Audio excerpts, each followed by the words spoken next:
In this area is where your projects will be shown. The last project you've worked on or the project where you've last updated something will always be shown on top of that list. And within this list, you can see some basic information about your project, which are supposed to give an overview. In this case, we can see the name, the target status, completes, and cost. The name, of course, will always show the name which either you've given a project, or if you're on the company list, one of the names one of your colleagues has given to the project. We see an indicator when was the last time something updated within the project underneath. In this case, something was updated the 29th of April.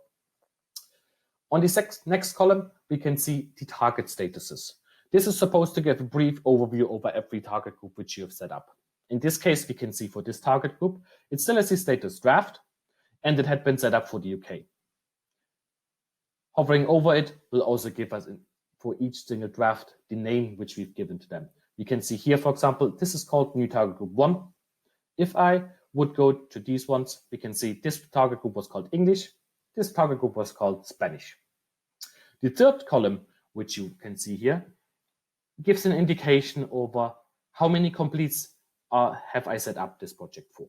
This includes the amount of completes of all of the target groups which I've set up. So if I see those 1,000 completes here, and I just have one target group, that means that this target group was set up for 1,000 completes. In case of having more than one target group, it will always sum up the completes from each single target group which you've set up within the project. In this case, the English and the Spanish target group, which we set up for the US together, are set up for 1,949 completes. The fourth column gives us an indication about the price.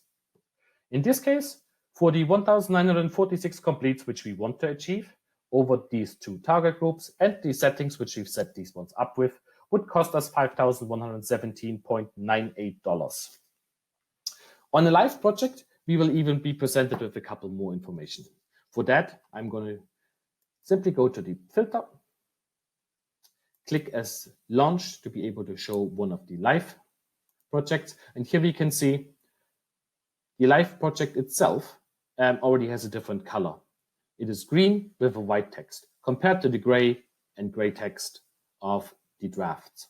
The similar for the closed one. Closed one is gray, just with closed inside.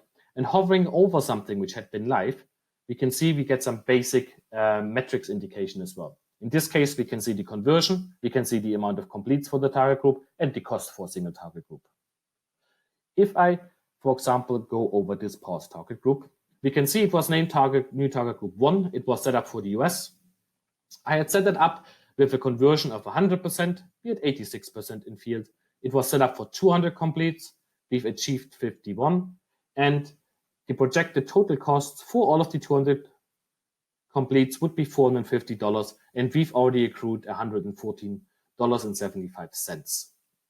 We can see on the complete indication that both target groups had been set up for 200, and 40 and 51 completes have so far already been achieved, which is approximately about 1/3.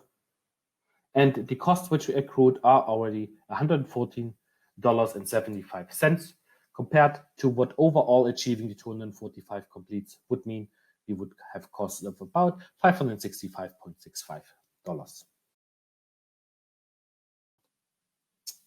Thank you for taking the time to watch this video, and we hope you found this video series helpful.